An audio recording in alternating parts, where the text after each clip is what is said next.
अकोला जिल्ह्यातील बाळापूर तालुक्यातील अनेक शेतकऱ्यांच्या शेतामध्ये सोयाबीन पिकांवर बुरशीजन्य रोग आल्याने मोठ्या प्रमाणावर नुकसान झाले आहे, असा आरोप स्थानिक शेतकऱ्यांनी केला आहे। या पार्श्वभूमीवर नुकसानग्रस्त शेतीचे तातडीने पंचनामे करून शेतकऱ्यांना भरीव आर्थिक मदत देण्यात यावी, या मागणीसाठी आझाद फाउंडेशनच्या वतीने जिल्हाधिकारी कार्यालयासमोर पुंगी बजाव आंदोलन करण्यात आले। या आंदोलनात तालुक्यातील विविध भागातील शेतकरी मोठ्या संख्येने सहभागी झाले होते। आंदोलनादरम्यान शेतकऱ्यांनी पुंगी वाजवत आपला रोष व्यक्त केला आणि शासनाच्या उदासीन धोरणांचा निषेध नोंदवला।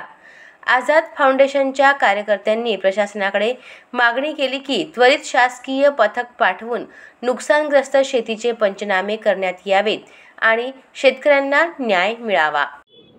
अकोला जिल्ह्यातील शेतकऱ्यांची परिस्थिती ही अतिशय मरणासन्न अवस्थेत झालेली आहे। आमच्या बापावर एका आसमानी संकट येऊ राहिले, दुसऱ्या सुंदरी संकट येऊ राहिले आणि त्याच्यात हे बुरशीजन्य रोगामुळे आमच्या सोयाबीन सडून राहिले।